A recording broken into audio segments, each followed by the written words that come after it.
위안부 피해 할머니들이 일본 정부를 상대로 우리 법원에서 승소한 손해배상 청구 소송 판결이 일본 정부의 항소 포기로 확정됐습니다.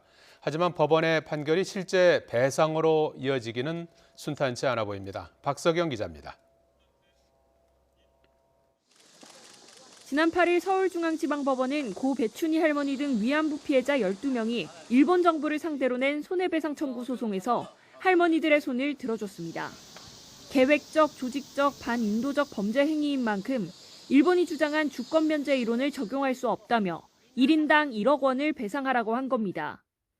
민사소송법상 판결 불복을 위한 항소는 판결서가 송달된 날부터 2주 안에 해야 합니다. 하지만 일본 정부는 이 기간까지 항소장을 내지 않았고 국내 첫 위안부 피해 배상 판결은 1심 그대로 확정됐습니다. 판결이 확정되자 모테기 도시미스 일본 외무상은 국제법에 명백히 반한다며 한국 정부 주도의 시정을 요구하는 담화를 발표했습니다.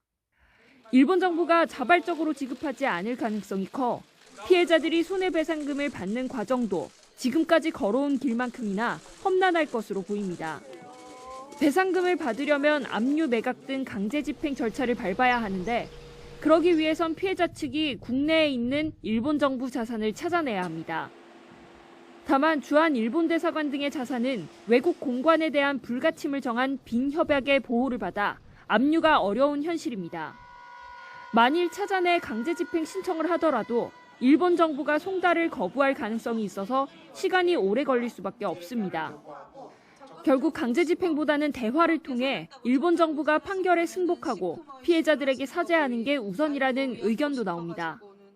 돈을 목적으로 해가 하는 게 아니거든요. 사죄를 받아가지고 그 피해자들이 한을 풀도록 이제 우리가 노력을 해야 되겠죠.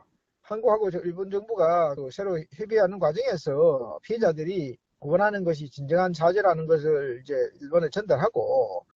이용수 할머니 등 위안부 피해자와 유족 20여 명이 낸 또 다른 손해배상 청구 소송은 지난 13일 판결이 내려질 예정이었습니다. 하지만 이번 판결 이후 재판부는 추가 심리 필요성이 있다고 보고 다음 달 다시 변론 기일을 잡으며 판결을 연기한 상태입니다. YTN 박석영입니다.